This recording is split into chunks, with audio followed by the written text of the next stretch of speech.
Hey gang, Sherri LaRowe here. I'm a realtor in the DC, Virginia, and Maryland area in the greater capital DC area. So got a question from my buyers asking how to prepare for my first day of looking at houses. It's a great question. So I have about 6 things that I'm going to suggest that you bring and do before you go out on your first day of house hunting. So the first one is to get your pre-approval letter. You're going to look at houses. You're going to go kick tires kind of like in a car. And there's no need to go kicking tires on a multi-million-dollar mansion if you can't afford it. And there's no need to look at a hovel if it's way beneath you. So get a pre-approval letter from a local trusted lender.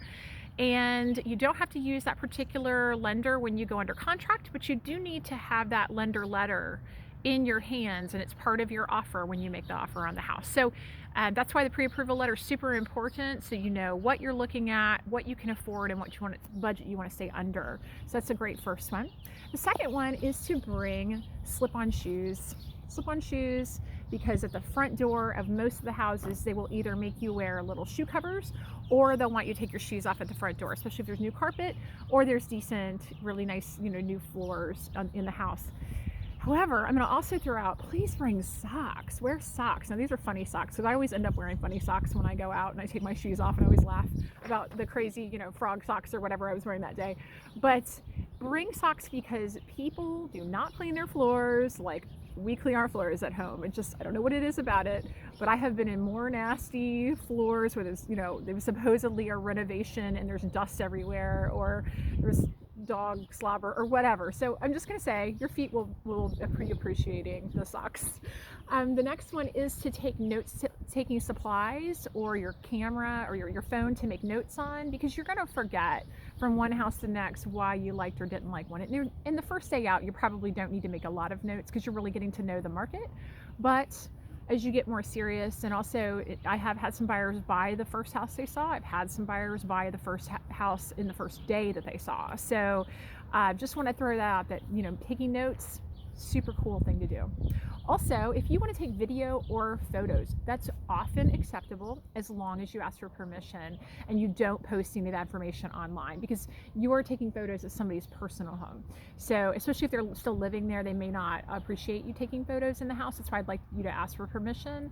If you're at an open house, it's always a good idea to ask the agent if it's okay to take a quick video or quick photos. And they usually say yes, just obviously don't post online. And then when you get to the houses, you may be going to house after house. I have shown up to 17 houses to 3 different buyers in one day in 2 different states, no joke. And so I carry toilet paper or napkins around with me because I never know when I get my breaks.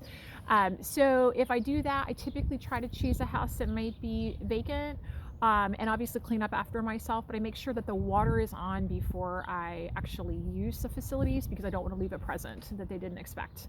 So if the house is not vacant, again, it's a thing to ask for permission if you're at an open house, or to maybe ask the agent if it's okay, because that person are still in that home and they're using it, and it might not be the best idea to use their facilities because they are still using them.